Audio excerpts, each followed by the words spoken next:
ways to make a slip knot. I'm going to show you my favorite way. I think it's the coolest way.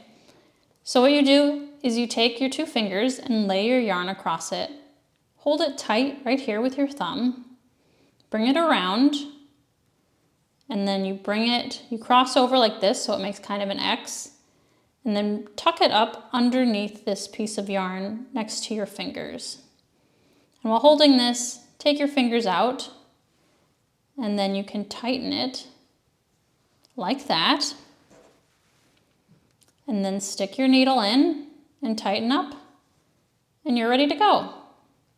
I'm going to show that to you one more time.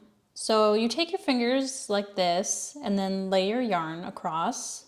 Hold it with your thumb right here.